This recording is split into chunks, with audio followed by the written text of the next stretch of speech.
Today, I want to talk about something that almost everyone who creates has experienced. Starting something you're really excited about,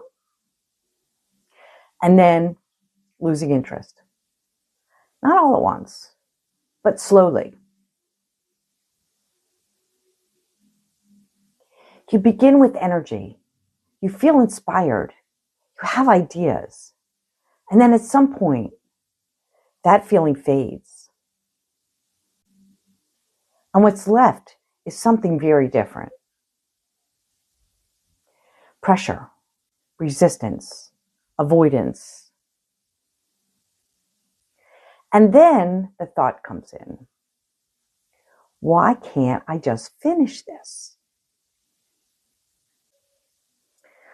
I think this is where a lot of people get stuck because we start to make it mean something about us. I'm not disciplined enough. I can't follow through. I always do this. And over time, that builds into something heavier. Not just frustration with the project, but frustration with yourself. And that's the part that can quietly disconnect you from creativity altogether. But what I've come to understand is this. Losing interest is often misunderstood. We assume that it means we don't care, we're not committed, we lost our creativity. But in many cases, it's none of those things. It's not about motivation. It's about capacity. When your system is full, when your mind is carrying a lot, when your energy is already stretched, creative work can start to feel like just one more demand. Even if it is something you love, even if it's something you want to do, and your body responds in a natural way, it pulls back, not because you don't care, but because it needs relief. And this is the part that is important to understand. Because when something you love starts to feel like pressure, you don't move towards it. You move away from it. And then there's often guilt. Because you think you should go back. You should finish it. You should be more consistent.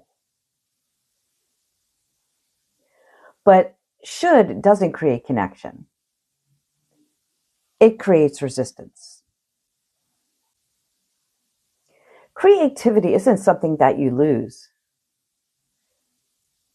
It's something that becomes harder to access when the conditions around it change.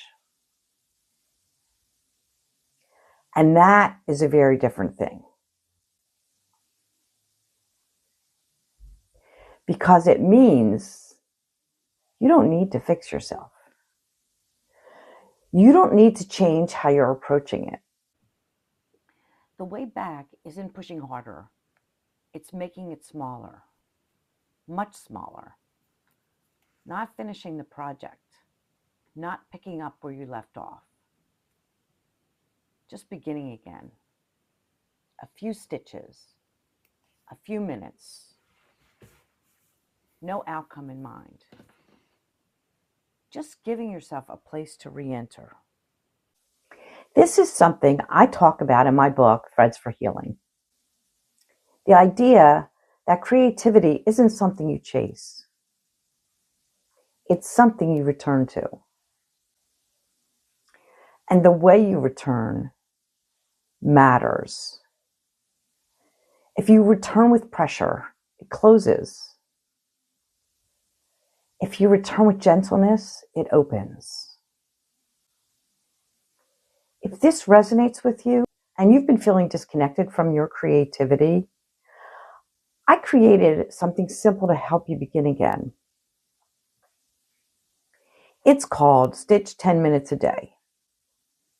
It's a gentle way to come back without pressure, without expectation. You can find it in the link below. You don't need to finish everything you start. You don't need to prove anything, and you don't need to force your way back.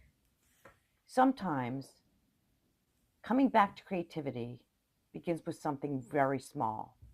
A few minutes, a single stitch, a quiet moment of starting again.